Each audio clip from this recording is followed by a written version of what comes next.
You're referred to as the top UFO lawyer. You've briefed members of Congress and the White House on classified UFO material. They're in possession of both these craft and these bodies, so they know it. The American people should be concerned about that. What does the Vatican know about this? I was asked to contact the Vatican and see if we could get access to the Vatican records with regard to UFOs. I was able to get access to the previously and still classified portions of Project Blue Book. What aerospace companies have access to non-human material? Lockheed Martin is one of them. Kennedy. There's a lot of lore and a lot of evidence that Kennedy knew maybe more than he should have about this topic, about UFOs. You know RFK Jr. Yes, I do.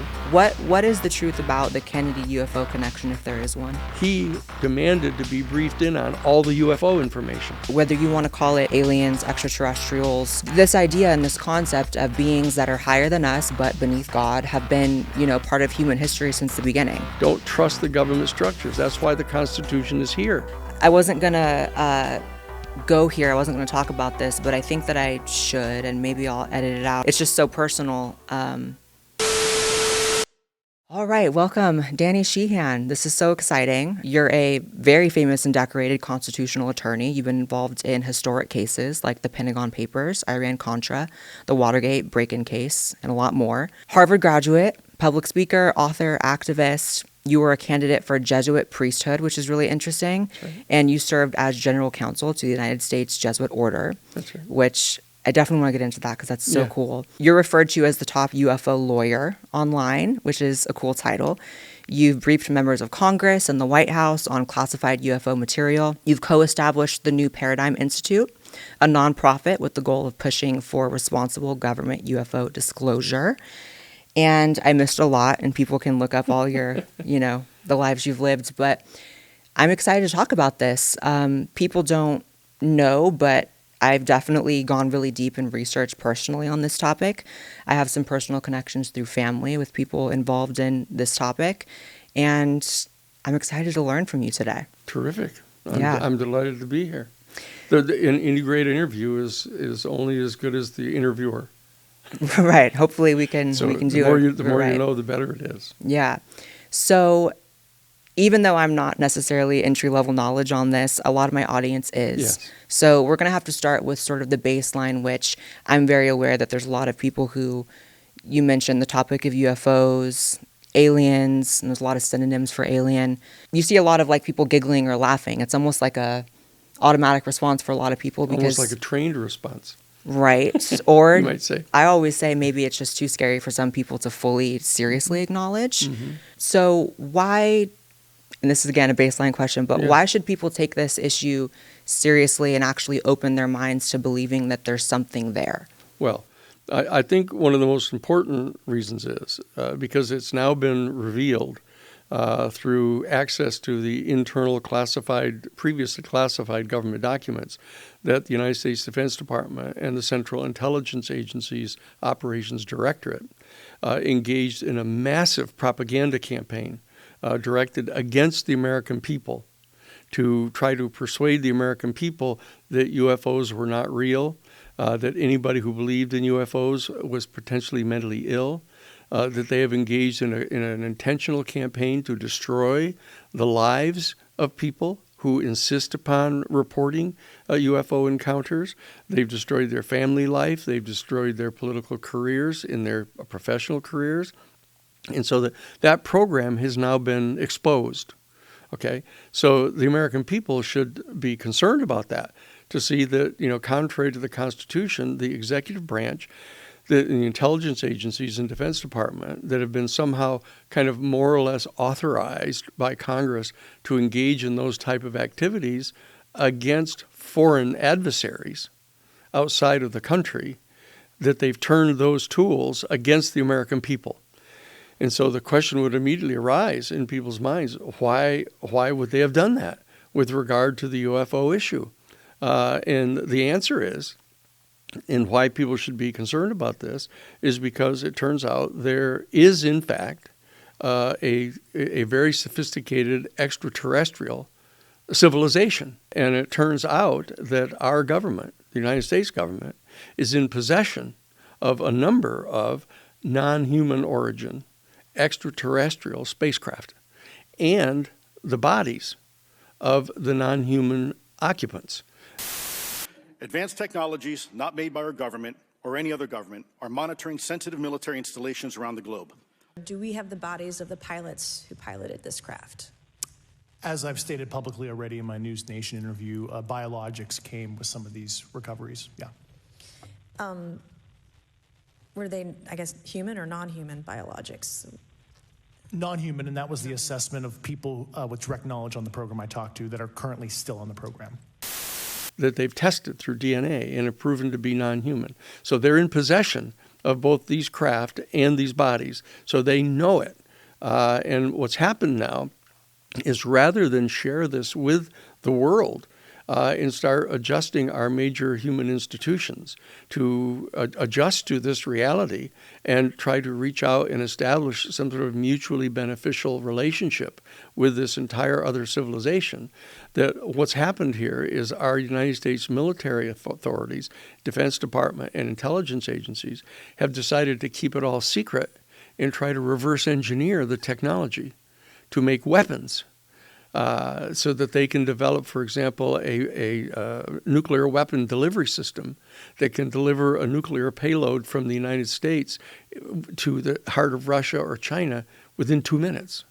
A first strike weapon that can't be stopped. It's just almost instantaneously delivered, the weapons. And that's what they're insisting upon doing. And they're terrified that the secret, if it gets out, then the Soviet Union and China and other countries are going to do the same thing. And so that they've masked this as a national security issue, having to do with an ultra-secret weapons system development program. We're in the midst of a multi-decade secretive arms race, one funded by misallocated taxpayer dollars and hidden from our elected representatives and oversight bodies. Why is it that members of Congress who are given a top secret security clearance are being denied access? That's not a free and true government. So people should be extraordinarily concerned about this kind of instinctive reaction that they might have the minute anybody starts talking about UFOs. Because you can see you are functioning as a brainwashed, almost hypnotized person. Yes. You know? And that should cause people concern. That's what I've learned the older I get and the more propaganda campaigns about many different topics I've seen, the more I've witnessed government lie, is I always try to spot when I have an instantaneous emotional reaction to either reject or fully accept something. And without knowing about it, that's when I know that something's already worked a number on my mindset towards that. That's right. And I think I know people's trust in government right now is at an all-time low.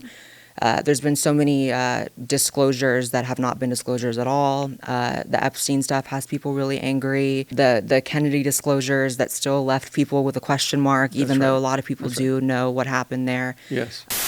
And the New Jersey, the strange objects over New Jersey were drones. I still have a lot of questions around that. Yeah. You know, I've heard what the public official line is. I just personally still have a lot of questions that are unanswered. Yeah. Because it wasn't just New Jersey. It was happening in different parts of the country. Oh, really? Yeah.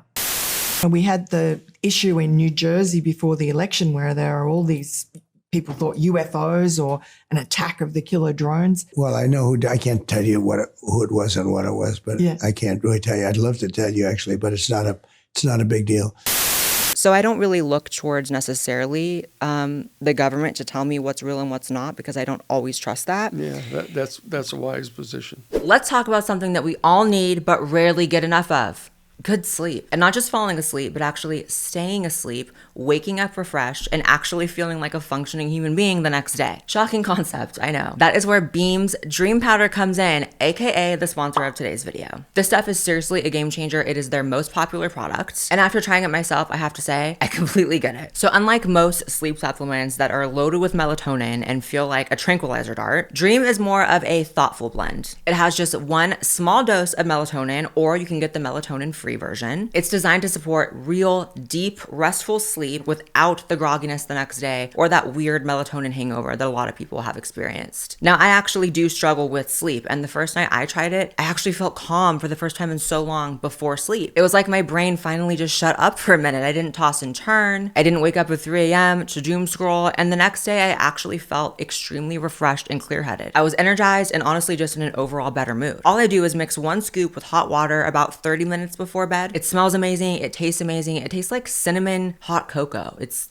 amazing. And it works so well that it is officially part of my nighttime routine, and it should be yours too. So if you're tired of being tired, try Dream Powder. Use my code BLAIREWHITE for a discount and just thank me in the morning. And I'm so obsessed. I actually love all of these products at this point. I'm becoming an Uber fan. You're gonna love them. Shop early access to Beam's Labor Day sale and get up to 40% off using my code BLAIREWHITE, but limited time only, so do not miss out. You can find the link below. Thank you so much to Beam for sponsoring today's video, and now on to the rest of the video. What I do look at is the fact that whether you want to call it aliens, extraterrestrials, any other synonym, this idea and this concept of beings that are higher than us but beneath God have been, part of human history since the beginning.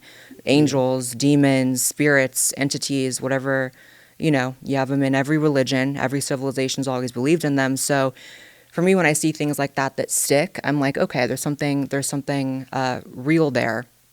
And so when you look at technology being, received by humans from the entities, it's kind of like, well, the Bible talks about that, the Book of Enoch. Mm-hmm. It's not always canonical, obviously, but it's kind of something that's always been written about and looked at through just different lenses. So I wanted to ask you about, obviously, we mentioned your Jesuit history. Yeah. What does the Vatican, what's their stance on this stuff, and what do they know about this? Well, there are 2 or 3 different levels beneath that question. The primary question is from a genuine theological perspective, aside from whatever the institutional Catholic Church may think at the present moment. That from an ultimate theological perspective, this is extraordinarily important. To the particular question of the Vatican is perceived as being the seat of the Catholic Church, which of course is the longest standing theological denomination in Western civilization. Now, there are older, there are religious traditions in Hinduism and Buddhism and others that predate the actual formulation of Christian doctrines. And so that one needs to look to those as well. The challenge is, and why you'd ask the question in the way you did, is that the other major religions don't have such a clearly identified center as the Vatican in Western Christian tradition.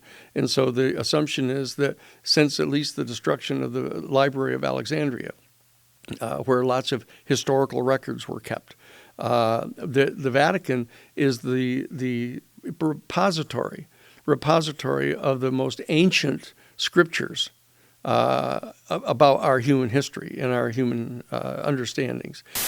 During World War II, Pope Pius XII tipped off the U.S. government about the recovery of a partially intact UFO that Benito Mussolini's Italian government had discovered. Pope get involved because it's in Italy? Well, interestingly enough, there's like a whole history of human intelligence prior to World War II and old money, the Vatican, the Italian mob, kind of the old country boys did a lot of informal intelligence collection for the U.S. And there's probably some books you can read on it, but it's really interesting. Human intelligence collection wasn't really formalized until the Office of Strategic Services, the OSS, which became the CIA. I was at Jesuit headquarters, and I was contacted and asked to contact the Vatican as general counsel for the Jesuit National Headquarters in their social ministry office. I was asked to contact the Vatican and see if we could get access to the Vatican records with regard to UFOs and the extraterrestrial life.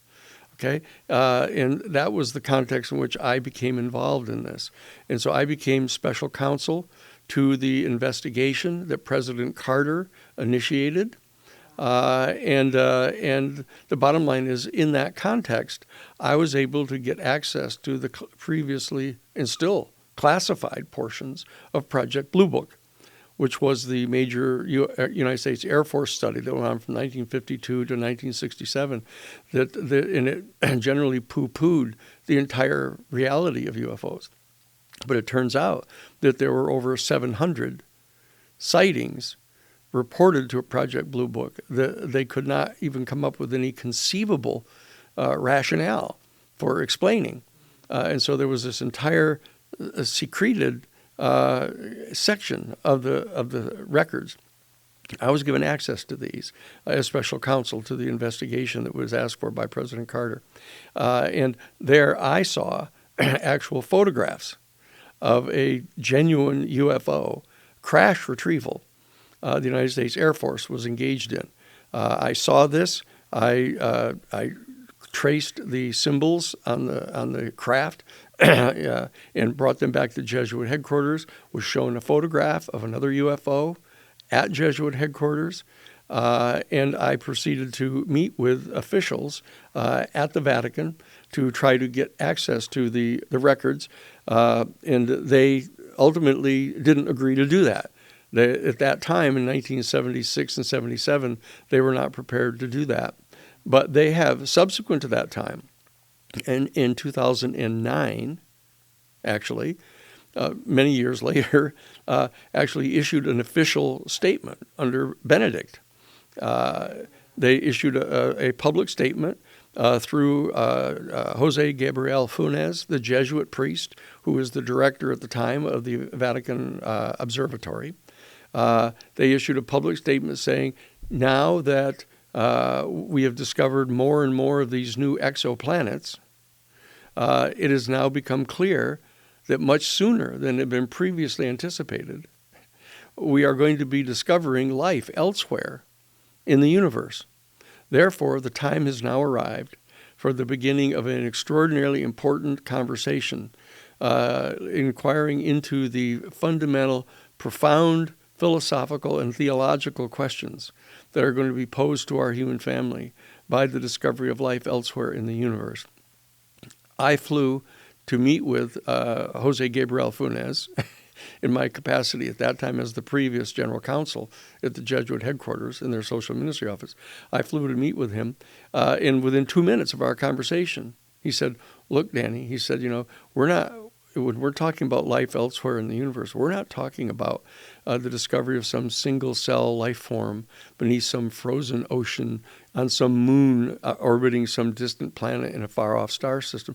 We're talking about another highly intelligent, highly technologically developed, but distinctly non-human species right here in our Milky Way galaxy. And so I've known since that time that the time has arrived to have this conversation about what the theological implications are. So I talked with Johann Ix, who is the head of the Vatican archives, and asked him in that context to allow me to have access to the UFO information, and he said, not yet. So so not only do we have to be demanding disclosure from the United States government about the information that they have with regard to the UFO phenomenon in the extraterrestrial life, but also the Vatican that harbors this information. But we can look to some of the other major religious traditions, Hindu and Buddhist, and you can find writings, detailed writings. If you do the research, you can find writings all about the extraterrestrial beings. And they're not talking about angels with wings flying around. They're not talking about, ghosts appearing. They're not talking about phantoms of some sort. They're talking about other biological entities that are highly intelligent and highly technologically developed and coming and going from our planet. And that they've had encounters with them. The same thing is true of major traditions in the Aboriginal community, in Native American communities and African communities. There's all kinds of information, oral traditions about meeting with the star people. And there are traditions of beings coming and visiting Aboriginal tribes and early civilizations and bringing extraordinarily important information to them. All of this is here, and we're now at the brink of getting access to all of that. Right. And I think that some people, especially people who are maybe just kind of thinking about these things, they might have the misconception that this is a new topic, but kind of like you were mentioning, this has been a part of human history, is our relationship and encounters with these things. And even if, for people watching maybe through a Christian lens, if you actually look up what religious texts from that faith describe angels as, a lot of them look like people have seen UFOs the same way, spinning orbs within wheels. And right. There's a lot of old religious art long before, Hollywood's, rendition of the ET thing, right. that people have been seeing things in the sky, and beings have been, coming from the sky for our history as a species. That's right. And so it really is not a new topic. And so I think people sometimes are like, well, why are they talking about this now? The way I see it is, I've been hearing people talk about this my entire life. I mean, I know that there are people that have been, claiming to have seen things. I know people that have seen things. It's actually a relatively common thing. To kind of speak again on why people should care about this, it really gets to the heart of who really runs our country, right? Yes. Because like we mentioned, presidents clearly don't have almost any power on this. And then we already kind of can tell from other issues that the intelligence agencies really are the ones that run this country, for better or for worse, and oftentimes for worse. But, why do the people that run the country feel as though they have the human right to hide aspects of nature? Because the word supernatural, nothing really is supernatural if it exists. Right. It's all part of nature. And so extraterrestrials, other entities, they clearly are part of nature. Yeah. So I understand hiding the technological aspect of it, and that's the military-industrial complex. But when it comes down to the basic facts of what else may be around us on this planet, especially when there's so many people that have had experiences, across all of time, why do they feel like they can hide basic facts of reality from us? Yeah, your question is basically how did this ever come to pass? Just the nerve. How could this ever have come to pass? And this is a subfunction of the creation of a national security state. In 1947.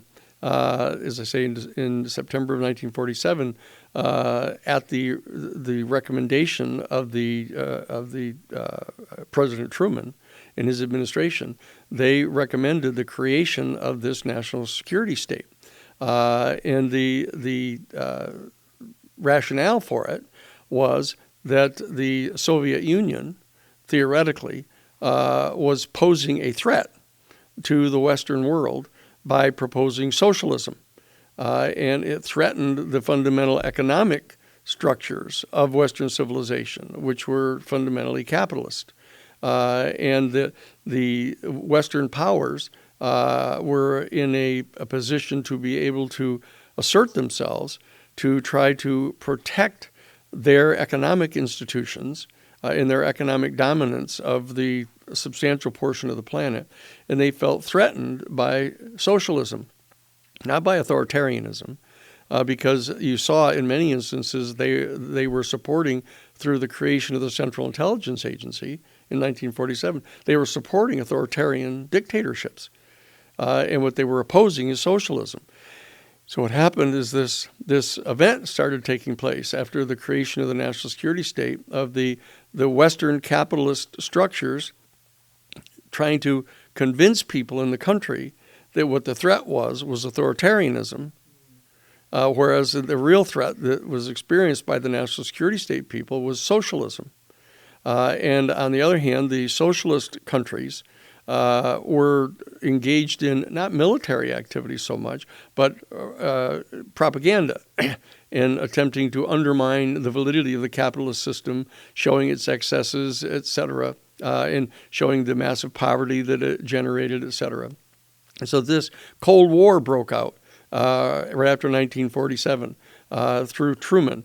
In the Truman Doctrine that got it set up in 1948 under President Truman, in which he said, quote, "We cannot allow the reins of government to fall under the control of socialists or communists, even if it's the will of the majority of their own people." So you could see that he did not value democracy as highly as he valued protecting the capitalist economic system in opposition to socialism. Okay, and so what happened is the Soviet Union began to make a whole series of terrible mistakes as well, where they started becoming more and more authoritarian, and they set up their own national security state to oppose ours in the West. And so you had this confrontation between two national security states, both rationalizing authoritarianism on behalf of their different positions. And they began this dialectical confrontation that went on. And so the national security state, when they ended up having possession of this technology from the crash at Roswell, said, what we're going to do is we're going to keep secret our possession of this technology, and we're going to try to use the technology by back engineering it to create a special caliber of weapons that can give us a superluminal flight, faster than the speed of light, for delivery of weapons systems and craft in weapons systems, and so that it became a there's an old Sufi saying that when a pickpocket meets a saint, all he sees are his pockets, and so that when you have a whole national security state mindset, whether it's in the West on the part of the United States Central Intelligence Agency and Defense Intelligence Agency and National Security Agency and other three-letter units of the national security state, and you have in the Soviet Union, you have the KGB they have theirs. What happens is that both sides, when they encounter this absolutely extraordinary opportunity to reach out and to establish a mutually beneficial relationship with the entire extraterrestrial civilization that surrounds us, each of them, crabs back into a defensive posture and tries to figure out how to use the technology for weapons against each other, and so that they cannot be trusted. That the people who run the national security state in the West and in the East cannot be trusted with this information. So that what we have to do as citizens of the United States to begin with, is we have to mobilize like mad, not only demand that we get our elected representatives to force the executive branch to reveal this information, first to Congress, but also to us and to the world. And we have to do the same thing with the Eastern countries to force them to do so too. So we're, through the New Paradigm Institute that we've set up, we're not only pressuring the members of Congress to force our executive branch to get this information, we're reaching out to other parliaments throughout the world, including in China and in Russia, to get their parliaments, to the extent to which they can, to force their executive branch, their national security state people, to reveal this information. And hopefully we can get some treaties set up so that there's a mutual treaty agreement of releasing this information jointly, and that we can get them to agree to not only stop trying to back engineer the technology, the UFO technology, to make weapons on both sides, but get them to disassemble those weapons, to get rid of those non-nuclear weapons, and to get rid of the nuclear weapons. Right. We're worried about nuclear weapons, and who even knows, because it's not just the U.S. that has access to this stuff. Other countries like China comes up, Russia comes up. So it's like war might look really different if, God forbid, there's another world war than even before. Oh, it would be quite different. Yeah, in light of, so the negative pregnant in your question is, what other kind of weapon systems might there be? And are they utilized against citizens? Because clearly they weaponize against us with other things. So That's right. You mentioned frequency technology. That could be very covertly weaponized against people. Right. And one of them specifically is, what was discovered is that the ET beings actually pilot their UFO craft telepathically. That in the Roswell crash in July of 1947, they recovered, among other things, a helmet that the pilot of the UFO would wear, and they realized that the pilot was controlling the craft telepathically, and that the craft, some of the wiring in the craft was actually organic, that it was actually through stem cells to generate brain dendrites in synapses into the craft, so that the craft was semi-sentient, and that the pilot could telepathically communicate with the craft. This is extraordinarily important. And what they discovered is that the beings, as they started having more and more encounters with civilians, started finding out that the ET people were communicating with our other human beings telepathically, okay? And that they could do extraordinary things, like they could teleport, they could bilocate, things that are attributed to some of the mystics. That they could bilocate into another place, okay, and they could, of course, telepathically communicate. This is where you get the overlap between some of the charisms that are displayed by the ET beings and the charisms that have been displayed by prophets in our human culture. Not only Jesus, but the Buddha and Lao Tzu and others who have displayed these kind of extraordinary qualities and characteristics, toward which it appears that our biological evolution is unfolding toward our higher and higher consciousness. And that, as Jesus said, you will all do greater things than even I. That Jesus, according to this vision, is a precursor of where our human family is evolving toward. And these prophets that appear not only within the Judeo-Christian tradition, but in the Hindu tradition and the Buddhist tradition and the Zoroastrian tradition, there are human beings who display telepathic capabilities, who are able to levitate, walk on water. That is, they can transmute matter, i.e., water into wine. Or they can manifest. Wish I could do that. Pardon? Wish I could do that. And so the bottom line is that you've discovered that we've broken into an entire realm here of psychic criteria and psychic charisms here, and this appears to be a quality of the extraterrestrial species, who may be billions of years more biologically advanced than we are, and so that this may well rest in our future of our evolving biologically, just teleologically, into having these capacities in the next, for example, next incarnation of our species. We have evolved from Australopithecus to Homo erectus to Neanderthal, to Homo sapien. We're clearly moving toward a next step in our biological evolution. So that virtually all of Homo sapiens, just like all the Neanderthals, are gone, and all the Australopithecus are gone.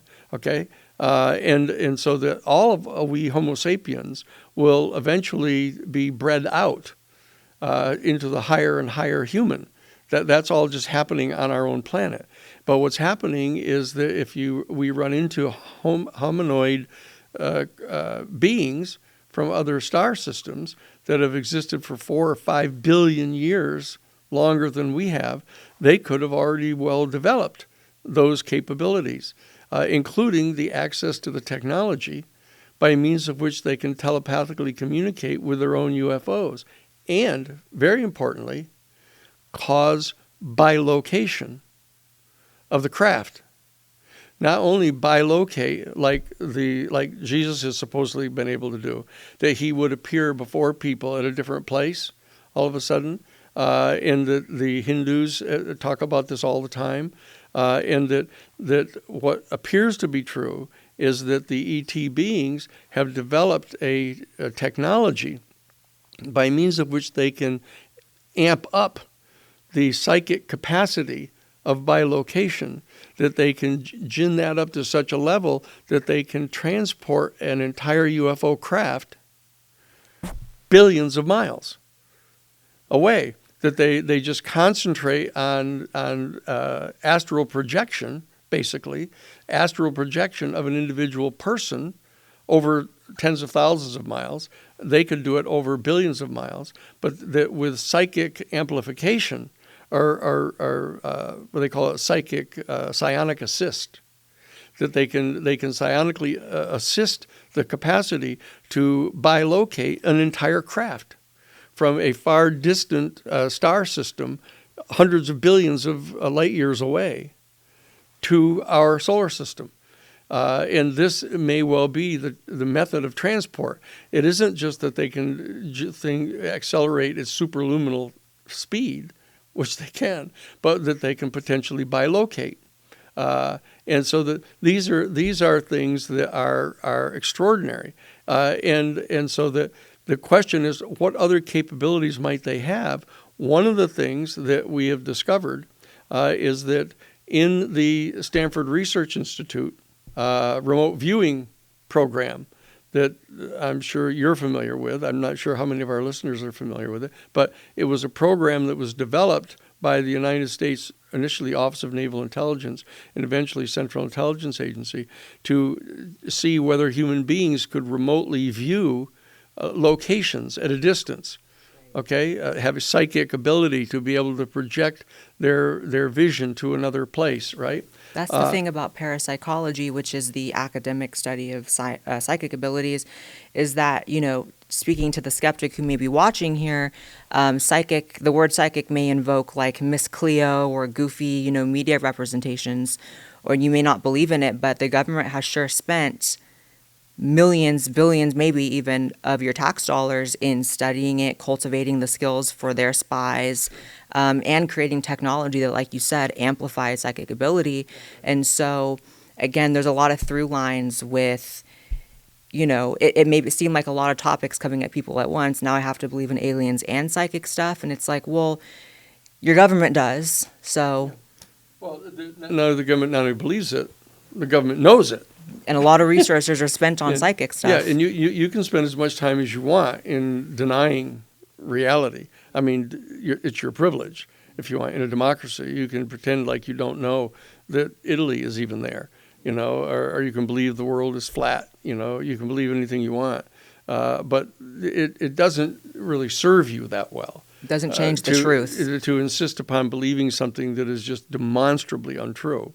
Okay, But the bottom line is that we know from having seen the records that in the Stanford Research Institute, they were developing these psychic abilities. They had a fellow named Pat Price, who they brought to a facility in South Central Canada. It was this little like miniature observatory building, and they had on top of it these big communication dishes. And they brought him to the facility and sat him down in this chair and put the helmet on him, which appears to potentially be a back-engineered version of the helmet that they recovered from the Roswell crash in July of 1947. But they put this helmet on him, and they had him think explicitly of the command and they broadcast it through the communication dishes, through the psionic assist, and focused the communication dishes down onto the northern peninsula of Michigan, and had Pat Price say, file your next year's federal income tax forms in this little tiny nowhere town in West Virginia in this specific post office box. And 80% of the people did it. That's really high. Okay. And so the question arises, well, what kind of weapon systems do you think they might have now? Right. And if you do even the bare minimum research on frequency science, it can impact your mood so greatly. You can listen to a certain frequency and it literally just alters your brain chemistry. It'll make you happier, make you more sad. Yeah. And, you see a lot of 5G towers around there emitting frequencies. And what are those doing to the populace? What are those doing to people within the vicinity? And that's speculation. Well, the problem is that once the citizens lose confidence in their government. And it's justified to lose confidence in your government because they have betrayed your confidence, betrayed their constitutional obligations to the democratic principles of your country, and have betrayed the Constitution to which they've taken an oath. Then you're in a very serious situation, because then people can start to speculate about what are some of the really bad things that our, quote, government might be doing. And the fact of the matter is, given what we know about them, they may be doing, which makes it even worse, because it's hard for people who are trying to maintain, clear, calm deliberations about issues and to take in the evidence and go into the court system and try to do things through legitimate due process. It'll make you irate. You start to get to the point where you don't trust those institutions any longer. And therefore, you're going to threaten to take things into your own hands. And the minute you do that, the government uses that as an excuse for bringing military power against you. And they'll send the military units into your community. They'll take your weapons away. They'll incarcerate you. On trumped-up charges. They'll do anything that they have to do to defend against it. So we have to be careful here. We have to be careful not to allow our democratic constitutional structures to unwind. And that's why it's so important for us to call these people to an accounting. That they are undermining the very confidence of the American people in our constitutional government structures. And that cannot be good for anybody, because that's just going to generate chaos. And chaos breeds authoritarian takeover, because they'll ride in on a white horse and say, we're here to reestablish order, and you have to do whatever it is we tell you to do. Okay? And that we can't stand. That we can't have. Okay, so what we're doing in the UFO movement, the UFO disclosure movement, is we're trying to protect the constitutional structures of our government. We're extraordinarily loyal to our constitutional democratic principles, to which we have all taken an oath to defend. And the irony of it is that the military officials and the intelligence officers who have uniquely taken oaths to protect and defend the Constitution of the United States are wiping their feet on the Constitution. And this cannot be allowed to take place. So what we've got to do as citizens, we've got to rise up, we've got to push away this propagandizing on the part of the government to try to convince you that UFOs are not real, that anybody who believes in them is mentally ill or irresponsible, and get you laughing and ridiculing people, and just doubling down on your own ignorance. Right. You can't let them get away with that. They're playing you like a fiddle. And you've got to step back and say, look, I know when I'm being had here, okay? And you reach out and spend any time other than watching the Texas-Oklahoma football game, or watching your movies on, Amazon, but pay attention to these public issues. Look into this particular issue. For example, very simply, anybody listening to us can just go onto Amazon and order. It's a 2-volume set. There's a fellow by the name of Richard Dolan, Dolan. He's a PhD historian. Was doing his PhD work at the University of Pennsylvania on history, doing a study of the history of the UFO phenomenon. And he spent, thousands of hours basically filing Freedom of Information Act demands into the United States government institutions, Defense Department, intelligence agencies. He's extracted tons of different internal documents from the government itself, and he's put them into this 2-volume set called UFOs in the National Security State. And you can see it right in black and white. There are the documents showing this manipulation on the part of the intelligence community and the Defense Department of our citizens over this particular issue. And you can see the documents of the United States Air Force Chief of Staff, Twining, saying UFOs are absolutely real. And we've seen them. They're all around. We need to do something about this. But this tiny group of 12, this majestic group, shuts them down. It says, nope, nothing to see here. Yeah, we're not going to do this. We're not going to have any kind of public discussion of this. We're going to keep this secret so we can make weapons out of this and use them against the Soviet Union. And you can bet the same thing is going on in the Soviet Union. And the same thing is going on in China now. I say, so we as the citizenry have to step forward and take control of this issue. And we can, very importantly, reach out personally, gather together your friends and your neighbors and have them see some of the video interviews like this, where people who spent their entire lives demonstrating their loyalty to the country, demonstrating their loyalty to the Constitution, demonstrating their ability to engage in self-sacrifice and hard work, the very kind of people that you want to have be Americans, who are coming to tell you that this is real.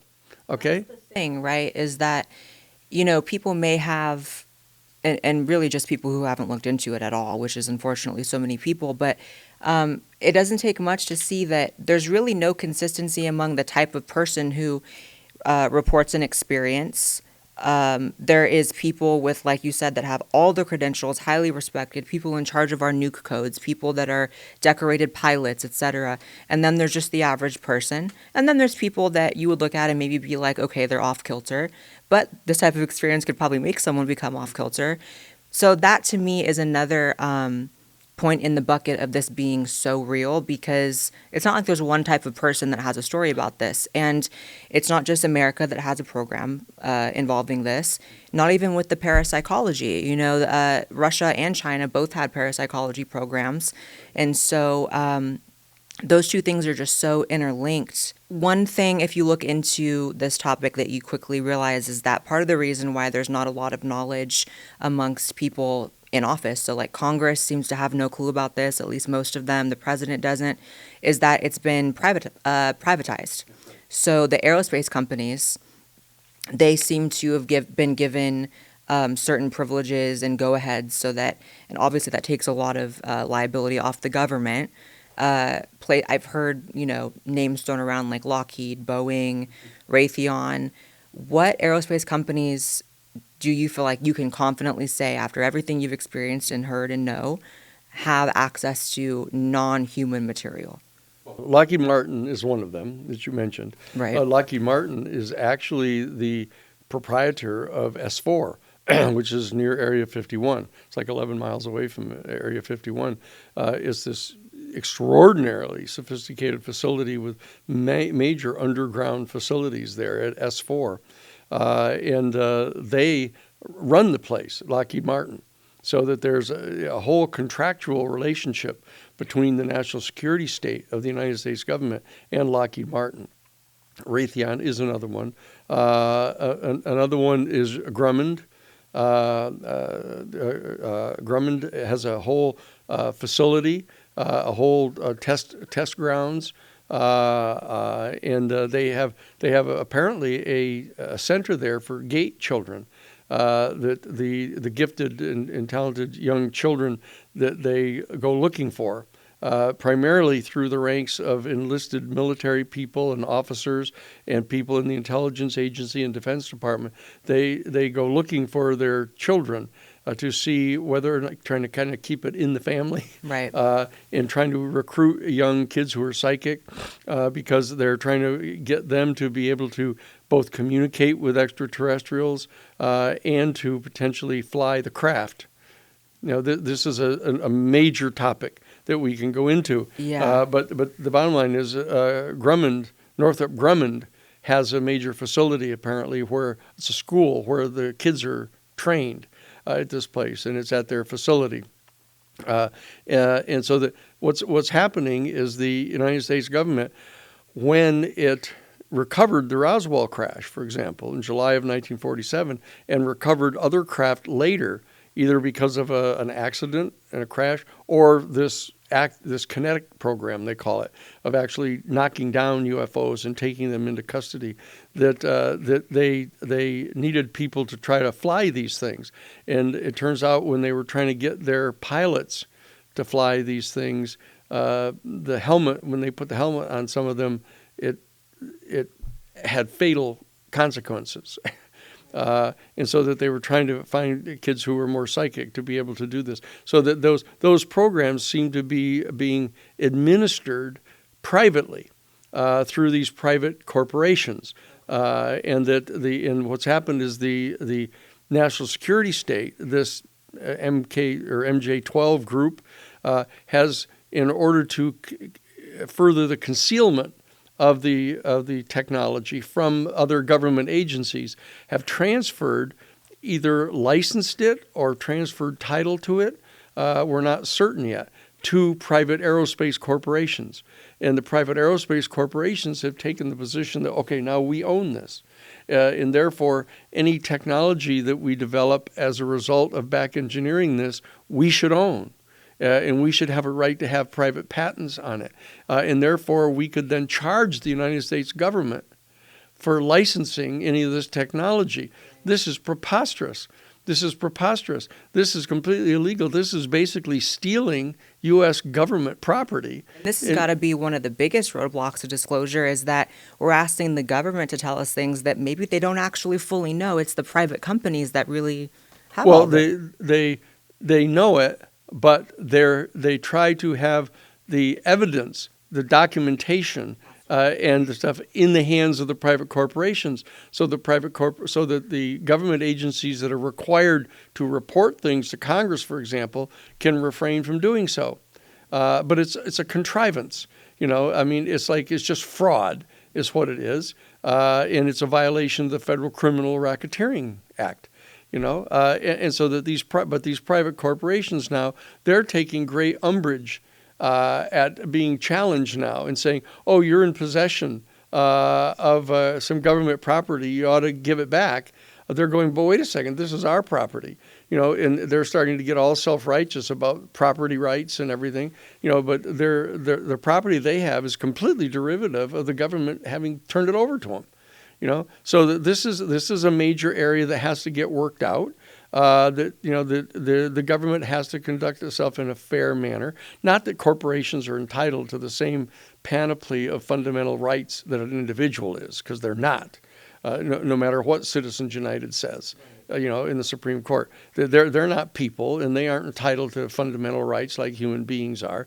These are constructs of the government. The government is the one that creates a corporation. You have to file for papers from the government. The government creates it, and so the government can regulate it any way they want to. And so that we need to step in, take custody of all of that technology, all the records that they have. Demonstrating this, and that's what the statute does. That's what this law right here. This is the law right here. This is a 64-page bill that has been passed by the United States Senate, and this is mandating that all of those private aerospace corporations turn over the technologies that they have back to the United States government. Because the United States government is the one that had possession of this to begin with, and any transfer to them without the authorization of Congress is illegal. And so therefore, we can work out later what type of compensation ought to be paid to them for whatever work they've done on this and under contracts, et cetera, but they may well have already been paid for that. Okay? So that this is the statute that we're all talking about right now. And the Senate passed this in 2023 and then handed it on over to the House of Representatives. The House of Representatives approved 23 pages of it. Okay?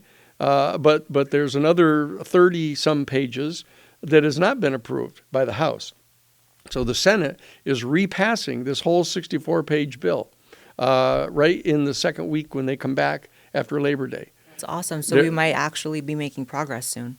Very soon. Wow. We're going to be passing this again in the United States Senate. It's coming back over to the House side. And Congressman Eric Burleson from Missouri has agreed to put this in, introduce this to the House side. So the 64-page bill is going to be introduced into the House of Representatives too.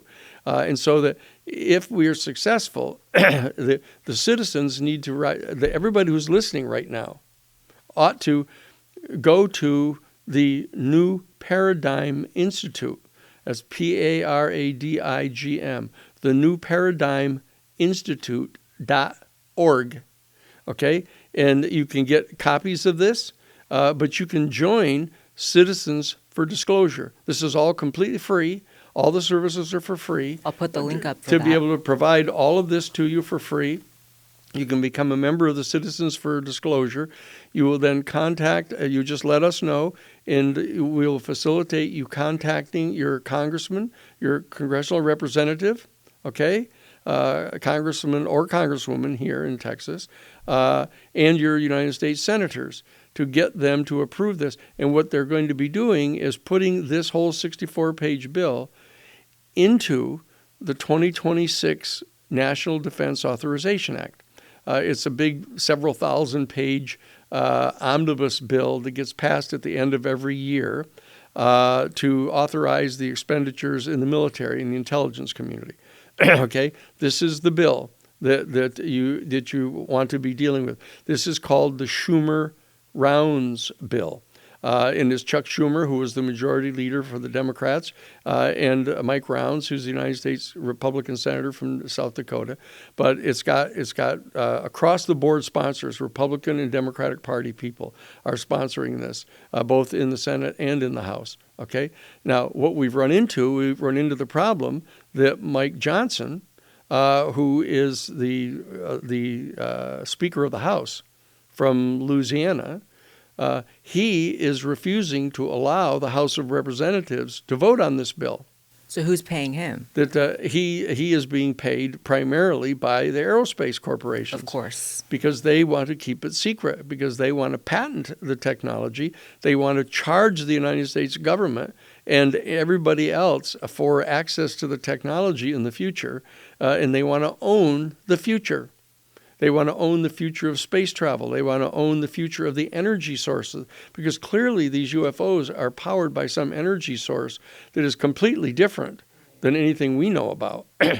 We've tracked these craft coming from 80,000 feet, that's technically outer space, down to the surface of the ocean in 0.7 of 1 second. Okay? And they stop on a dime, generating 6,000 Gs. They would totally disintegrate any vehicle that we know of. And then they plunge into the ocean, making no splash whatsoever, and travel at over 200 miles an hour under the ocean. Now, that one single move, coming from 80,000 feet, dead stop, going to the ocean, that takes more energy than all of the energy total generated by all 103 private nuclear power plants in the United States in a full year. Okay, so this is an energy source that these people are concealing from the people, and clearly can be weaponized for horrible, yes, satanic ways. And in fact, you know, here we are. Whatever people think may be the reasons why the climate change is happening, but this provides an alternative source of energy for cars and ships and planes, in electricity, generating electricity for AI centers that they're all talking about now, needing to have a doubling of all the electrical energy output in the country. You know, that's not going to happen. And that goes back to, you know, there's a lot of different thoughts about free energy and how long they've concealed that. And clearly they do, and they have been for a long time.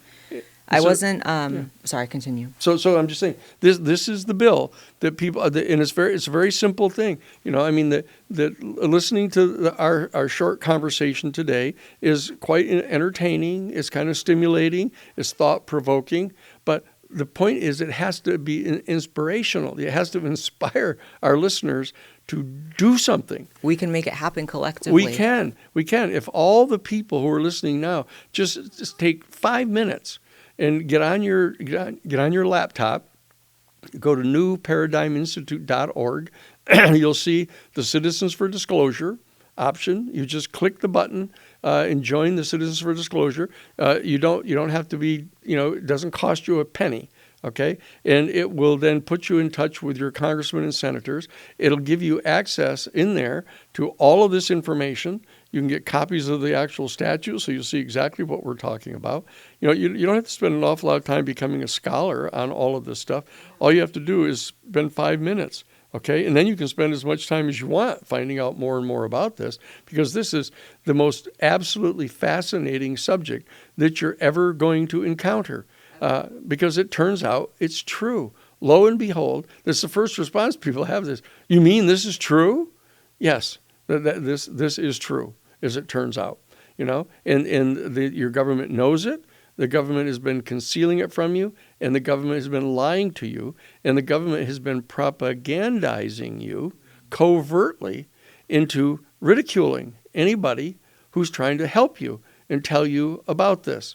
That's the basic message that we're here to share with you today. Right. Because look what's behind, the concealment. Things like free energy, things like the reason why they've spent so much of your tax money on psychic programs. There's a lot of things behind it. And I wasn't going to go here. I wasn't going to talk about this, but I think that I should, and maybe I'll edit it out. I don't know. It's just so personal. Are you doing good? We can go for a little longer? I can go forever. Okay. You have more energy than me, and I'm half your age. So you mentioned the GATE program, which is also sometimes known as GT. It's the Gifted and Talented Program. And there's a lot of conspiracies online about it, but there's a lot of consistent experiences people had in it. Mm-hmm. So I was in GATE, and I know that it had something to do with the intelligence agencies. It was, the lore is that it was a CIA program to scout kids to go into certain programs as adults. The videos about the GATE program are kind of freaking me out a little bit, because I was actually tested twice for the GATE program. And I kind of do believe it's like some MK Ultra, like some governmental, I don't know, alien, I really don't know, but it just all seems odd. Like the GATE program, apparently, and I looked it up, and there does seem to be some connection, was sort of funded by the feds, who it was definitely somehow involved with the government. Basically, now where it goes into conspiracy land, the idea is they wanted to find kids early on who demonstrated certain traits that then they could hire to work in intelligence. And so it's a grooming program for intelligence, basically. I remember psychic cards, and this is in school. This is a traditional academic setting, but you're not doing academic stuff. Right. I remember the psychic cards. I remember exercises like trying to guess how many jelly beans are in a huge pot of jelly beans. Mm-hmm. I remember having to listen to frequencies, another thing that keeps coming up. They were testing my ability to hear frequencies other people couldn't hear. Yes. And then much of it I don't remember. And that's also a very consistent thing with GATE kids is we remember certain things. We remember a strange pink drink. We remember people who weren't teachers administering it. We remember the windows being blacked out. And anytime you're blacking out windows with kids, there's really nothing positive about that. Yeah. So I don't know exactly what happened in there. I just know it had something to do with, the tax-funded parapsychology programs. That was one for kids. And Russia and China, I believe, have declassified that they involved kids in these programs. The U.S. has not. The current narrative, they want you to believe it was only adults at Stanford. But I remember going to Stanford. I grew up in Northern California. I remember potentially some kind of nefarious things that happened to me at Stanford. And I guess I just want to ask you, because you know so much more than me about this, what exactly was that? Because also I know not every GATE kid, it was about psychic stuff. I know that a lot of them would get funneled into other programs of use for the military. Mm-hmm. And I come from a family that is heavily involved in aerospace companies, and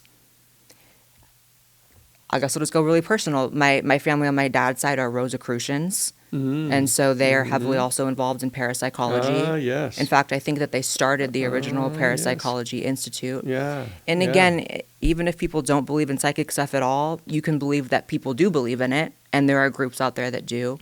So my family that I'm estranged from was heavily involved in secret societies, Rosicrucianism. Rosicrucian's a very big deal. This all the psychic stuff, yes. And it has something to do with this topic. Yes. So yeah, that's right. What would you say, just hearing all that? Well, what happened to me? What happened is that there's when the national security state people first got their hands on the technology from the crash at Roswell, and they were trying to figure out how to transform it into a weapons system, that they were trying to get the helmet to they were trying to figure out how to just have telepathic control over their own traditional aircraft if they could. But they didn't realize until later, when they did more examination of the craft, that the wiring, if you will, that was in the craft was actually made of organic brain tissue, of synapses, in dendrites and stuff. And then as they tried to work that out and to figure out how to do this, they're now using this, in computers. They're attempting to use human stem cells in computers for the wiring in the computers to have the computers become more and more sentient. And we have Neuralink coming out. We have a lot of stuff. Yes.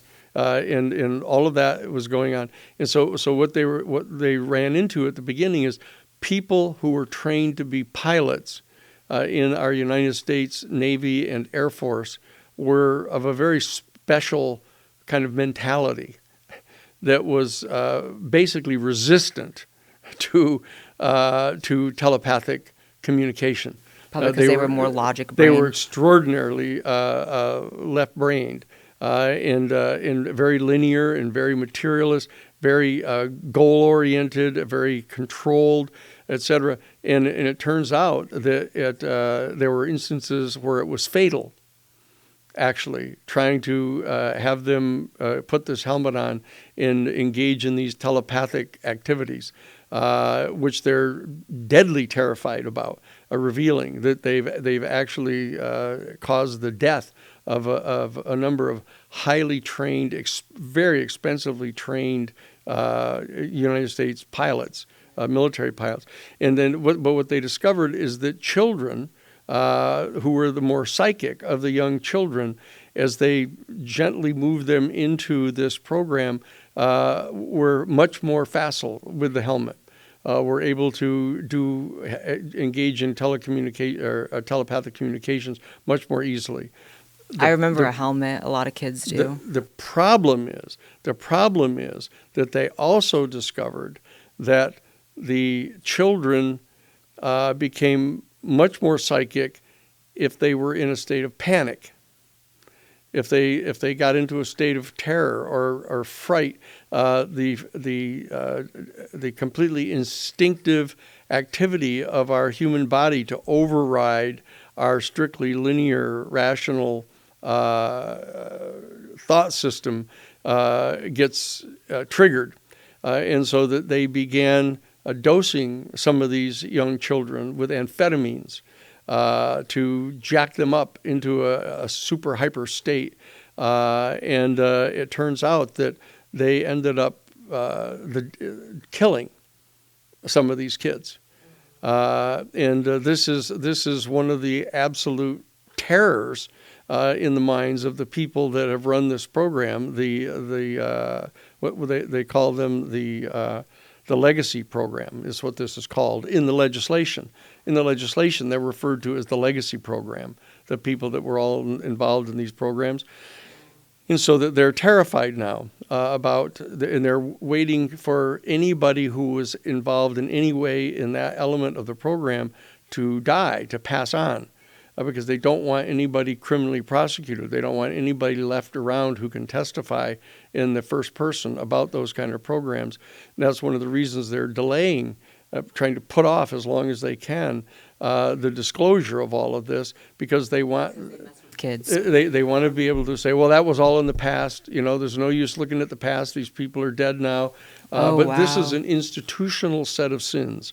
This is sinful structures that are in place right now and are still operational. Evil, yes. Still sinful structures that are operational. That's the term that we use at the Jesuit headquarters. These are sinful structures. And so individual people get drawn into these structures, and they assume that both political parties have endorsed these structures, and therefore they can refrain from accepting personal responsibility for things that they do. That somehow it's the responsibility of the structure itself. I was only following orders. I was being told to do this. And we know the psychology of following orders and doing anything for the safety of your country. All you got to say is Russia's doing it, and then right. You can do anything. Yeah, it's all national security stuff, and anything goes in war. But you have a certain obligation as a citizen to exercise your rights. And to learn what some of the issues are here, to participate. You don't squander this opportunity to participate. Your rights are being violated by the intelligence agencies. That's right. I could not have consented to being in some kind of program involving this as a kid, and yet I was. Yeah. And other people's kids are, and adults. Yeah. So, one more question because it's so important, and then we'll do a sign off here. Kennedy. So obviously there's a lot of lore about, and a lot of evidence that Kennedy knew maybe more than he should have about this topic, about UFOs. Did UFOs have anything to do with JFK's death? In 2006, a document was supposedly released under the Freedom of Information Act, showing JFK asking for more information on unknowns in space, and it was written to CIA Director John McCone. The letter is dated November 12, 1963, just 10 days before JFK's death. And a lot of people speculate that that was at least part of the reason why he was killed. And I know I've seen... maybe it was just a picture, but I've seen that RFK Jr. Yes, I do. What is the truth about the Kennedy UFO connection, if there is one? Yeah, it's different than people think. Okay. Okay, but it's real, and that is this: is that what happened is that when the Cuban Missile Crisis took place in October of 1962. I know this sounds like a history lesson, and people think 1962 was that when the Civil War happened? No, but in 1962, when there was the Cuban Missile Crisis in October of 1962, the United States and the Soviet Union came within 2 minutes of a total thermonuclear exchange, which would have totally destroyed the entire human civilization. Have thrown us all back into caveman days, basically, and potentially totally eliminated our entire species. John Kennedy and Khrushchev, because they were so personally traumatized by how close they had come to totally destroying the world, what they did is they began a series of extremely secret private letters being exchanged between the two of them. And there was a fellow by the name of Norman Cousins actually transported these letters back and forth. Now, this was completely outside of the State Department channels, completely outside of any channels overseen by the CIA or the National Security State. So they had this secret communications going on. And they resolved in those letters that what they were going to do is Khrushchev and Kennedy, in their respective executive authorities, were going to begin to disassemble the nuclear warheads of all of their nuclear arsenals and have them destroyed. So they were going to step back away from the thermonuclear threat to the whole planet. And to replace that economically, that stimulus that both of those programs would have had for their countries, they were going to substitute a joint U.S.-Russian space program to go out into outer space together in this coordinated way to overcome this hostility of the two nations for each other. And not only were they going to destroy all the warheads of the nuclear war fighting capacity, but they were going to join together to go into outer space together. What Kennedy did is on June 5th of 1963, he wanted to show Khrushchev his good faith in their participating in the joint space program. So he contacted the Central Intelligence Agency, John McCone, who was the new head of the CIA because he'd already fired Allen Dulles after the Cuban fiasco. The bottom line is that when John Kennedy contacted John McCone, the head of the CIA, on June 5th of 1963, he demanded to be briefed in on all the UFO information because he wanted to share it with Khrushchev to show that the two of them could then be informed about what it is we knew ever since Roswell. And that's a no-no. And so that we could join together in going into outer space, knowing that there was this other civilization out there. And when he did that, the other people in the CIA notified Allen Dulles, who was the former CIA director. And Dulles then gave the green light to the assassination team to kill the president. The CIA killed our president. No. Allen Dulles was no longer the head of the CIA. Oh. He had been the head of the CIA, but it was very important that he, in his capacity as the head of the CIA, had set up the assassination team to begin with to kill Fidel Castro.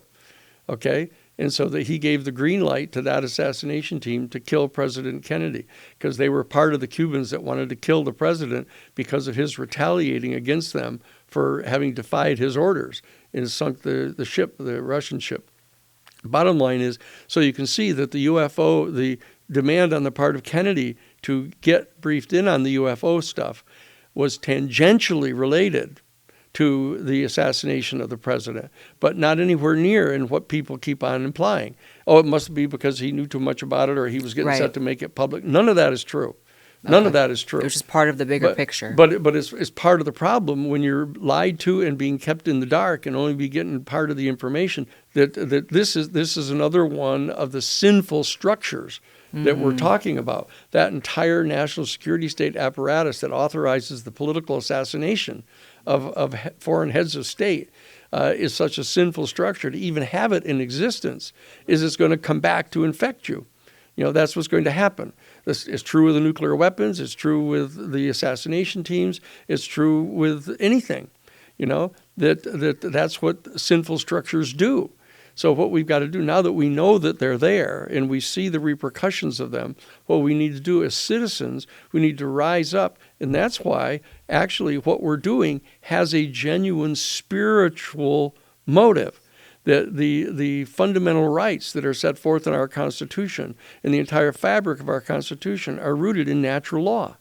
That the founders of the Constitution, like 15 of those people that were involved in creating our Constitution of the United States, were all trained by John Witherspoon, who was the head of moral theology at the College of New Jersey, which later became Princeton University. People don't know anything about that. That there are fundamentally and profound spiritual values, natural law values that are infused into the Constitution of the United States. And it all augurs toward democracy and people standing up for ourselves. But we have to fulfill our responsibilities here. We can't just become couch potatoes, you know, and allow the national security state to use us to foster and promote the interests of the major corporate capital aerospace corporations here who want to make trillions of dollars on this technology. You know, this is... People can't get behind the alien thing, even if after this you're still like, oh, I don't know. You can certainly get behind dismantling those sinful structures, like you said. Absolutely right. You can get behind caring about kids who are being put through certain, negative things. You can care about, just truth. That's even right. if you don't think that we're onto any truth, there clearly is a truth being concealed. So That is help right. us find out what it is. That is exactly right. That's our job. That's what the New Paradigm Institute exists for, not only to reveal these truths, but to help start preparing to amend our major global institutions, economic institutions, military institutions, treaty organizations.